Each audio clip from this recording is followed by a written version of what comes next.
helps you to be able to create an economic entity that can benefit your community as you move forward. So we should be thinking about those ideas as we move forward. I'm excited about our next presenter, Ms. Kelly Bollinger. Can you give her a round of applause real quick? Because I always like to hear stories, best practices about folks who are actually on the ground, who are changing lives, and who are bringing hope to the communities that they're serving. And Kelly, who I've known for a while, and her organization is the Executive Director of the Earth Conservation Corps. Now that's a branch of AmeriCorps. The Earth Conservation Corps is a nonprofit youth development and environmental services organization that is located in Washington, D.C. that uses the challenge and promise of restoring the Anacostia River to engage unemployed and underemployed community youth in workforce training, environmental education, and media arts to help them learn the skills they need to become candidates for the emerging workforce. Through advocacy, action, and community service, the Corps members become environmental stewards of once forgotten Anacostia River. And for those of you who are from this area, you know the challenges that the Anacostia has faced over the years. Through their service, the Earth Conservation Corps members have dramatically improved the city through remarkable environmental restoration projects that have engaged thousands of school children, citizens, and civic leaders in their cause to restore the Anacostia River and the communities through which it runs. She has been working with the organization for over 9 years. So Kelly, we look forward to hearing your presentation. Thank you, Ms. Donda. Good afternoon, everybody. Thank you for having me, and it's great to be a part of this symposium. It's very exciting that we're all talking about environmental justice. So in a nutshell, Earth Conservation Corps is a youth development environmental education program. Our mission is to empower our endangered youth to reclaim the Anacostia River, their communities, and their lives. How that all came about was about 20 years ago this year. We're kind of excited about that. Bob Nixon, who's the founder of our organization, was a filmmaker in California. And he ended up coming to DC, and he read an article in the New York Times about this creek and how hard polluted this creek was. And it's Lower Beaver Dam Creek, for anyone who lives in Maryland. It's a tributary that goes into the Anacostia. And this article inspired him to do something. So he abandoned his film career in LA, and he came to DC, and he went to Valley Green, which is a public housing community. It's no longer there anymore, but it was several years ago. Recruited 9 young men and women and talked them into coming into this creek with him. And they pulled out 5,000 tires from the creek, not from the river, from the creek. And that action is what really defined what ECC was going to become. Pulling on boots, getting in the river, and trying to make change. And so that's how we got started.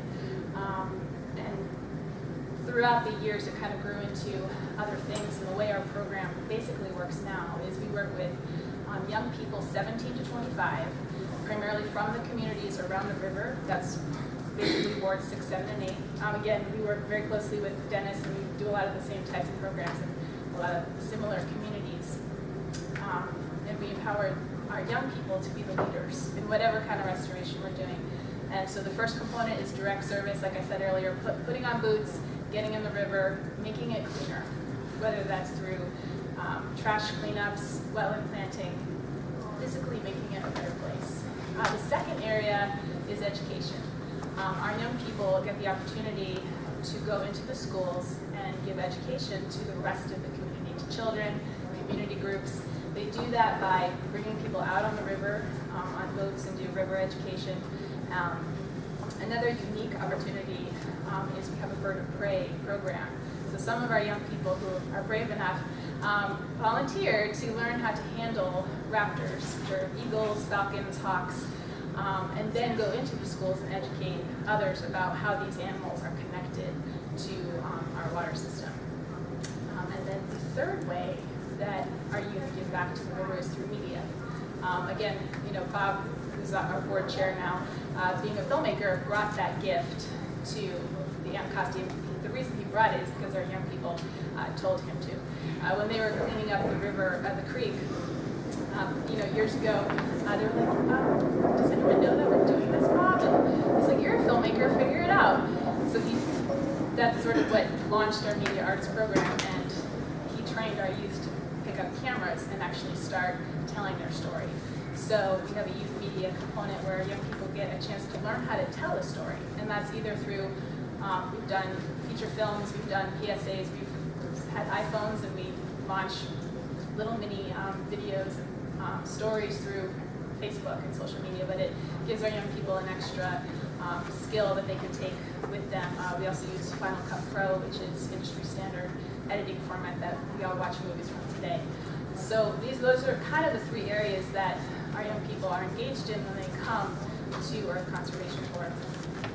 The other focus that we have is workforce development. Is coming to ECC. The youth that we work with are from a very underserved community, often not having a high school education, yet are at that older cusp of what's considered a young person.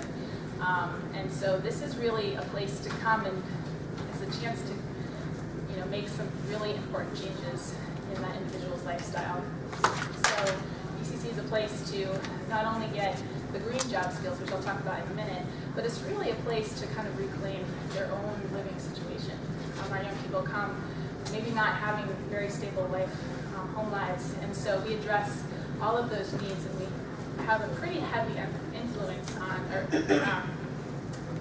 life skills. And so we spend a lot of time really honing in on what it means to be able to successfully get employment, but then keep employment. So that's a big component of what we do as well. And then the next kind of focus is to connect our youth who now have experience, they're ready to work, is to connect them with a green job. And so some of the programs that we have is we have a tree planting program that is with Forest Service, and learning some of those job skills. We do trail maintenance, tree planting.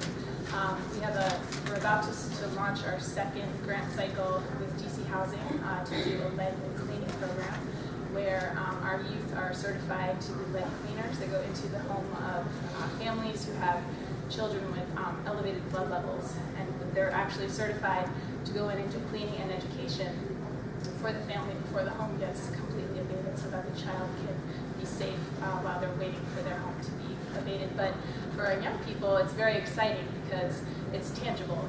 This is something that I'm certified to do, and it can grow into a career. Unfortunately, living where we do, lead-paint homes are a big issue. But it will provide employment for our youth, and not just an internship, a potential career. And that's what we're looking for, because that's what, at the end of the day, our young people, they need work, they need jobs. And that's what we're hoping to kind of make those connections. I think I touched on basically everything. If you don't think I can answer questions after. And Kelly's being a bit modest, because there's so many things that their organization has done. Maybe in the second part, you'll talk a little bit about the Matthew Henson Center and the Pump House and all the fantastic things that they've been able to reclaim and make it a use for the community. It'll blow your mind, so wait till you hear about that. Ms. Tice. Hi, you referenced the term endangered youth. What exactly are the qualifications for a youth to be within the program? You mentioned 17 to 25, Ward 6, 7, and 8. Anything within there, or how do you market the program, and then what exactly is the scope of the youth that your program serves? Okay. Well, the communities historically around the river, those wards have some of the most underserved populations in the city. So the youth that we work with struggle from extreme poverty, unstable home lives, and so that's, as far as the youth that we reach out to, is some of the hardest underserved youth that are out there. We want to provide a positive kind of game changer. So you reach out to the youth, or do they find you? Okay, as far as marketing, we do recruitment. We'll go out to community centers, schools, but to be completely honest, the strongest recruitment tool is word of mouth. It's as soon as the word gets out that ECC is hiring, my brother said I should apply here, my neighbor said I should just show up, and that's been the most powerful thing. And you guys may know Kelly's organization also because I believe it was PBS and 60 Minutes, maybe, I can't remember, did a story called Endangered Species, which talked about how the organization was hugely successful in bringing the bald eagle back to this area. And, but at the same time, how many, not many, but a few of the young men and women who are part of the program, because of the areas that they come from, lost their lives, even though they were able to develop these skills. So again, holistically addressing the issues inside the communities is really, really necessary and important so that we can change the dynamics that are happening there. So again, we'll have the opportunity to ask Kelly a number of questions as we move forward. Let's give Kelly another round of applause. Next, we have Mary Kendall with us. Mary currently works as a project manager in the Division of Neighborhood Revitalization with the State of Maryland's Department of Housing and Community Development. She works on various smart growth and economic and community development efforts throughout the state. In the past, she has worked for nonprofit organizations and local governments in the areas of crime prevention, community organizing, and public arts. Additionally, Mary has returned from the Peace Corps volunteer from Panama. Congratulations. She has a BA degree in communications from the Pennsylvania State University and a master's degree in community planning from the University of Maryland, and she is fluent in Spanish. Some days. Some days she's fluent in Spanish. So welcome, Mary. And Thank you. Thank you so much, and thank you for inviting me here today. As Ms. Douglas mentioned, I work for the State of Maryland's Department of Housing and Community Development in the Division of Neighborhood Revitalization. And one thing I want to say about that division is that as a state agency, we're not really the ones out there doing revitalization. Our fine local partners are. Those are our local governments, our nonprofit community development organizations, even sometimes, our for-profit partners. And we are merely just intermediaries or facilitators of community revitalization. And what we try to do is just provide a framework within which our local partners can operate. And that new framework that we've just sort of started to implement within the past year is called our Sustainable Communities Program. And that is a planning effort that really encourages sustainable development. And what we're asking local governments to do is take a fresh look at their revitalization strategies, to really think about how their revitalization efforts can be more sustainable, more economically viable, more socially equitable, and environmentally responsible. So what local governments do is they take a look at their geographic areas that are most in need of revitalization. And typically these geographic areas have some common characteristics throughout the state. They're areas with a lot of blighted properties, areas with brownfields, which Andy had a definition of what we mean by brownfield earlier. There are a lot of gray fields. Does everybody here know what a gray field is? Anybody not know? Okay, great. So a gray field is an area that's pretty much an underutilized property. It's called gray because if you're looking at it from a bird's eye view, it's generally covered in asphalt. And that's all it is. And it's not used. Strip malls, abandoned parking lots, abandoned sometimes gas stations, which can also be a brownfield. Those are gray fields. They also have generally higher concentrations of lower income populations and are really pedestrian unfriendly typically. And just areas that have experienced a lot of disinvestment over the past few years or are just having a difficult time attracting investment. So once the local government, working with their stakeholders, residents, identifies the geographic area in which they want to invest and also want to invest our state resources, they come up with a plan, what we call the Sustainable Communities Action Plan. And we're asking local governments to think about some things that we haven't asked them to think about in the past. You know, of course, they think about their land use and zoning. You know, is this area zoned the way it needs to be for mixed-use development, for denser development, if that would be important or if that fits within the community. To also think about the quality of life. Is the quality of life in this area the best that it can be? We ask them to think about the natural environment. Do they have enough green space in their community? Do they have a good urban tree canopy? And do they have what kind of impervious surface versus pervious surfaces in their community so that they can really improve their stormwater management practices? And also, we want them to think about the environmental impact they're having on the area as a whole. How can they really reduce their carbon footprint? And those are some, in addition to, of course, economic conditions, housing and transportation options, But the environment is something that's sort of a novel idea right now for at least our department. I think the Department of Housing and Community Development, our Division of Neighborhood Revitalization, in which we're saying, you know, your environment is important as well in terms of making your community more sustainable. Not just housing, but also your environment. So then, once they submit their plan to us, I was in a session earlier, we were talking about how are we breaking through silos at various levels of government. And we work with an interagency review team to review these applications and think, well, you know, did they really cover transportation efficiency well enough?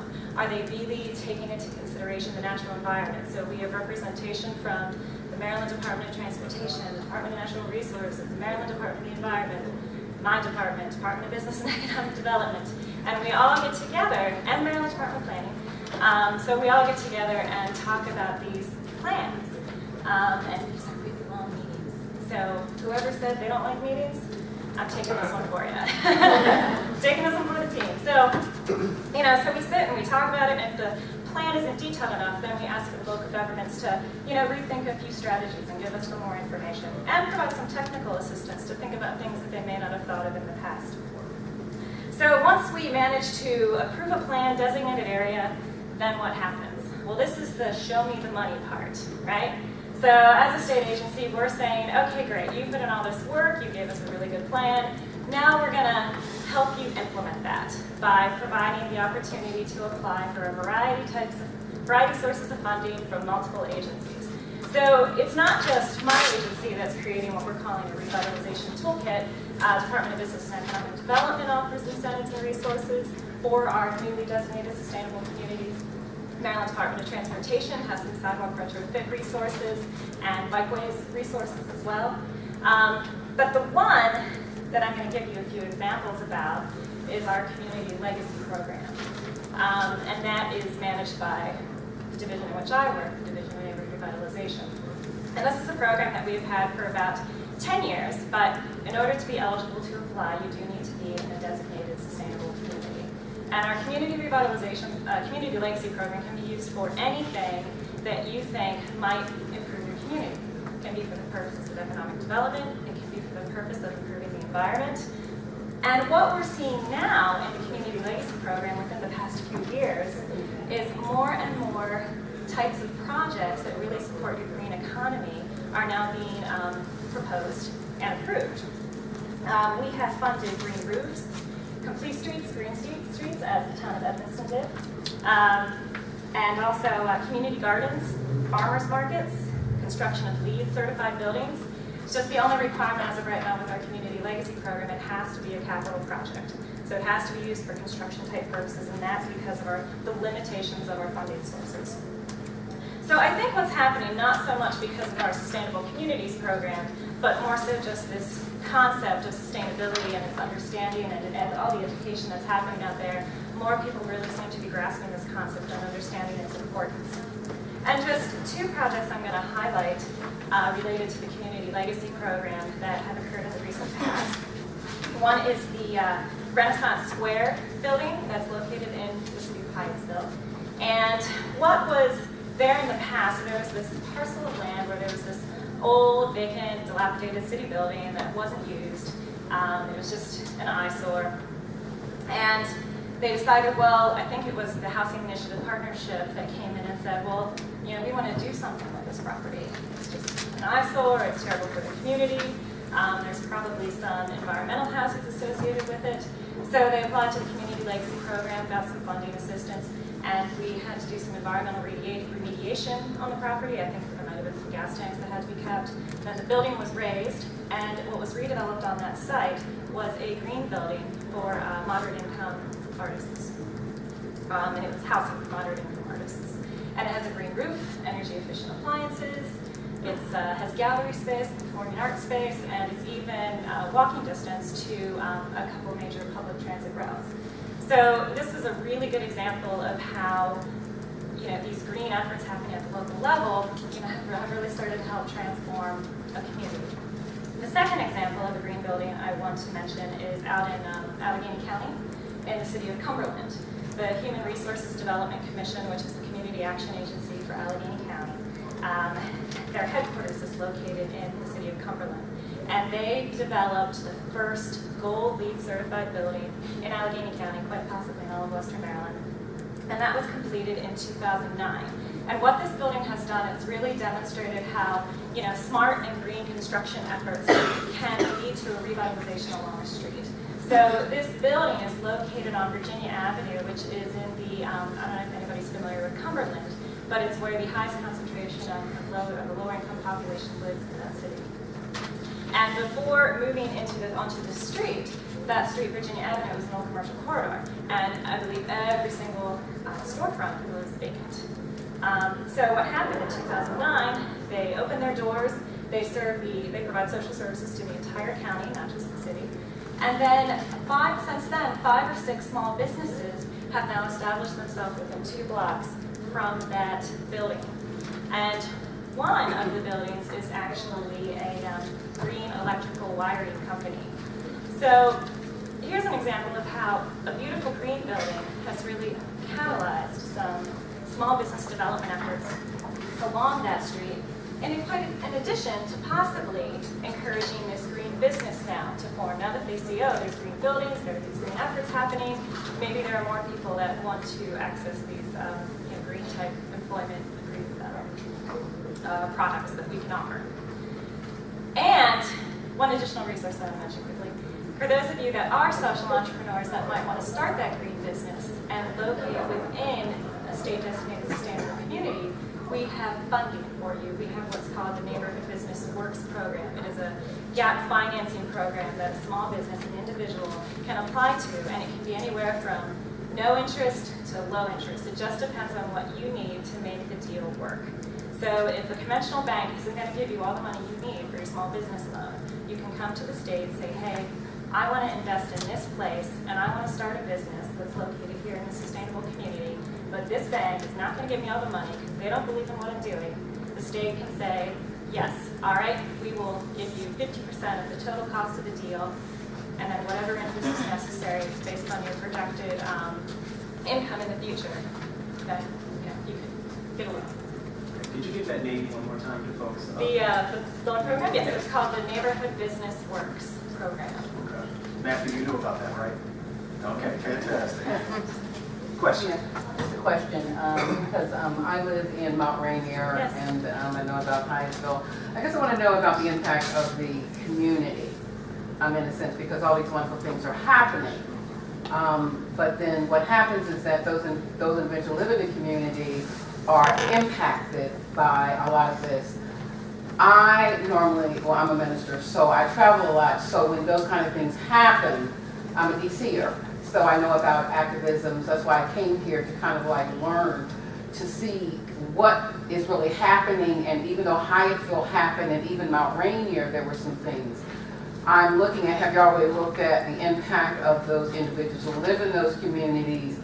And it's very devastating to look at the wonderful thing, but then there's another impact when you don't have those voices of those individuals who are really going to be impacted very negatively with the positive that you're given. So is there any community component as you're sitting here making these decisions about doing these wonderful things in these communities to see how many people are outplaced and with the problem that is now happening with the changing in Hyattsville of the fight that's still going on? So I just want y'all looking at that. It's wonderful, but there's some other components. Right, in terms of displacement. So now what's happening is all these revitalization efforts are taking place, new developments occurring, rents are increasing, cost to buy a house is increasing. So what are we doing in terms to, in some way offset those negative consequences, right? Or either when they are raising it where those low-income people have been living there for years, because those are really historical places.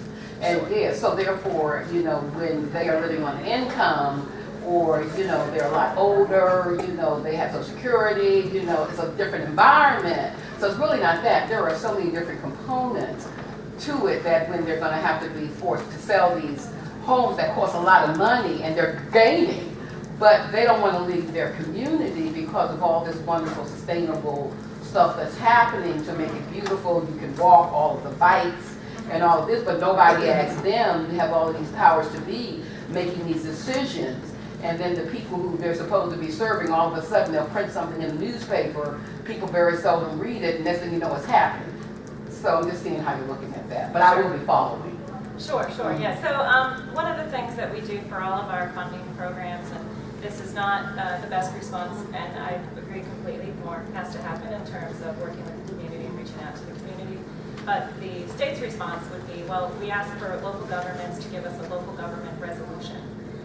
So what's required of them is at a council meeting, one of your town or city council meetings, they are supposed to have a hearing about the project that they're submitting to the state.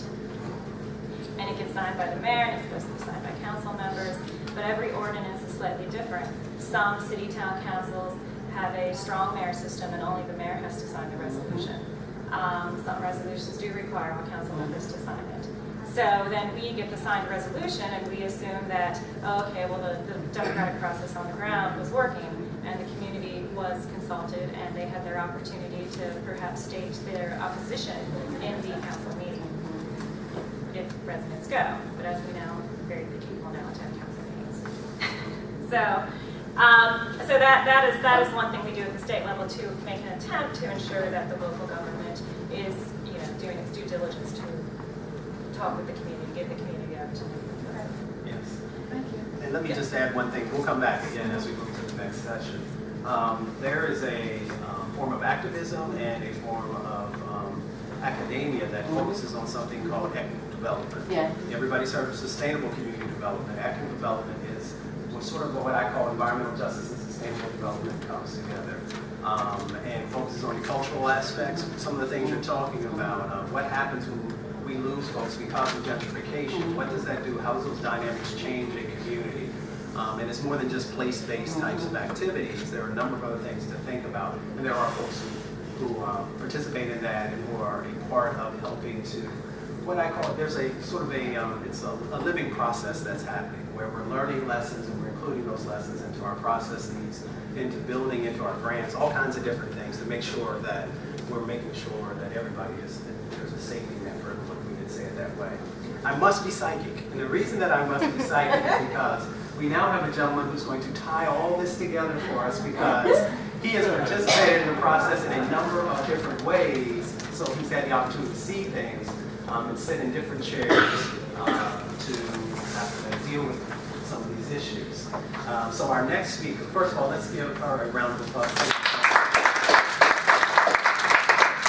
And I'm excited to hear Mr. Adam Ortiz's presentation because I had the chance, we just recently met, but I heard some of the things that he's worked on over the years and some really fantastic things that I think you guys will find to be a blessing.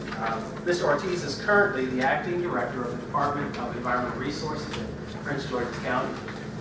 He's the former mayor of Edmonston, Maryland, a small working class town in Prince George's County, Maryland.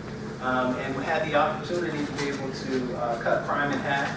There was years of flooding that ended due to the construction of a sophisticated flood control system, and the East Coast Green Street was built under his leadership, an award-winning project that will reduce stormwater pollution in the Chesapeake Bay.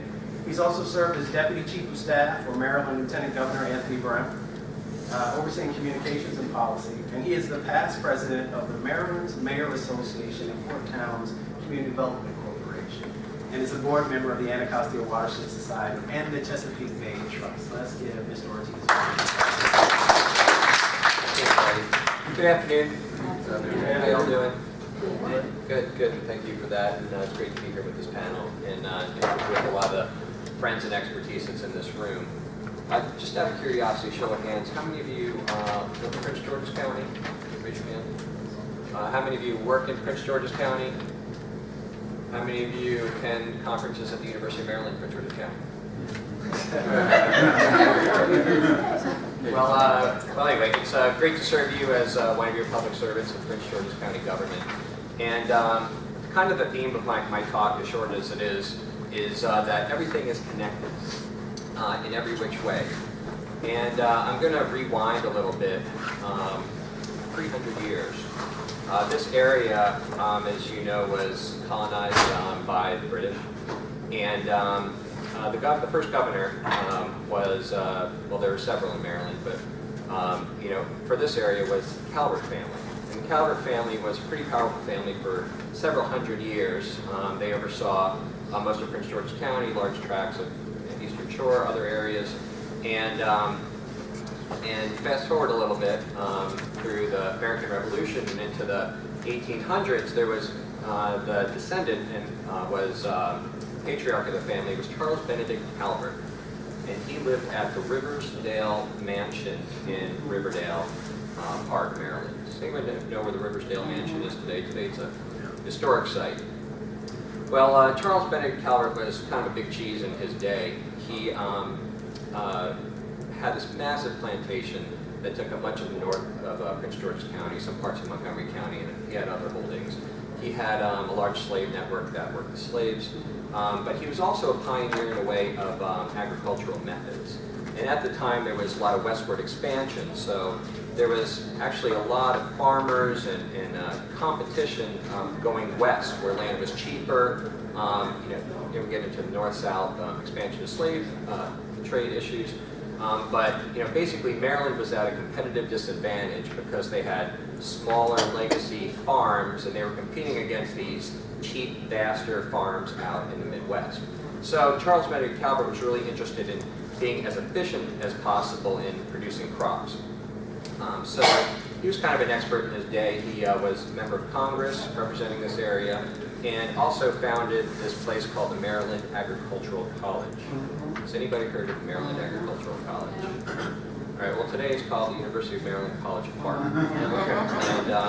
And he founded it and actually did this grant of his land for the campus. So the campus was once his plantation. So anyway, that's interesting in a few different ways. One, it connects where we're sitting right now with the little town of Edmonston, which is about 2 miles down Route 1. Does anyone know where Edmonston is? Raise your hand. There's usually just a few of us in any given. But if you know where the Arts District is, and you mentioned the Renaissance Housing Project or Franklin's, we're on the other side of the tracks from there. It's a historic working class community. And our roots as a community are connected to the Calvert family and this university. While Charles Benedict Calvert was busy being a member of Congress, he was Secretary of Agriculture, he was involved in the university here, he was a really busy guy. And the person who did most of his work was his foreman, his top slave, Adam Francis Plummer. And Adam, at the time of emancipation, well, during emancipation, Maryland was still a slave state, so he still had to remain a slave. But after the Civil War, he continued to work for Mr. Calvert, saved up $1,000 and bought 10 acres of land just to the south of the plantation. And that became Edmonston. And what he did, and with his children and his wife, was they sent members of the family down throughout the South after the Civil War during Reconstruction to find members of the family that had been sold off to slavery and brought them back to this community. So these are the first settlers of our working class community. And I share that story because these little pieces of culture and history reverberate through the present day. They don't disappear as much as people have tried to make a lot of these stories disappear, but they really have implications. And one of them is this EJ connection. So the Plummer family was able to purchase the 10 acres for such a low price because it was in one of the lowest lying areas in the area. Very swampy, mosquitoes, and it was, like it is today, on the railroad tracks. So it was a little bit less desirable, but more affordable, which is how I was able to afford to buy a house there 10 years ago. But even today, the community is still low-lying. It's not as swampy as it's been, but the Anacostia River snakes, well, it's straightened now, but it goes right through the center of town. And it's still a destination for working-class people who are, just like Adam Francis Plummer, getting their start on the American dream, taking their chance, getting their families here. So we have a lot of working-class folks from all sorts of backgrounds. We're about equal parts white, black, and Hispanic, and I like to say we're diverse in every way except we don't have any rich people. So anyway, it's a great community, but a lot of the challenges of the community where we're situated reverberate through the day. So I'm going to fast forward a little bit to the 1950s and 60s. The Army Corps of Engineers actually had a massive public works project in straightening the Anacostia River. So the Anacostia actually used to be a very rural, more rural area, and it was actually a windy stream. They built these huge levees and channelized, which means like made straight like a highway, the water, so it just kind of flushed out as fast as it could. And part of the reason was to cut down on some of the localized flooding. But also it was to kind of correct another problem that existed during the farming years. Is, in the early part of the Republic, in the colonial period, there was the equivalent of farming sprawl, where it was chop all the trees down, plant as much stuff as you can, and try to grow tobacco and sell it to people who smoke it, all across the world. But that sort of irresponsible development and sprawl led to other unintended consequences. Quick diversion. One of the biggest ports in the early colonial period was the port of Bladensburg. It competed with New York City and Baltimore. It was actually as busy, and in some ways busier than Georgetown and Alexandria. It's hard to imagine today that Bladensburg was kind of competing with those areas. One of the reasons why Bladensburg doesn't compete today was because at this time of farming sprawl and the depletion of the environment created this tremendous sedimentation that every time it rained, it just washed all the sediment into the river, slowly filled it in to the point where ships could not come up the Anacostia River anymore. They just couldn't make it. They would get stuck, they would get grounded, and even today, on a low tide day, you can walk across the Anacostia River at the Bladensburg port. So Bladensburg died effectively as a commerce center in the area. So everything is connected. So remember the theme here. So fast forward a few more years. The town of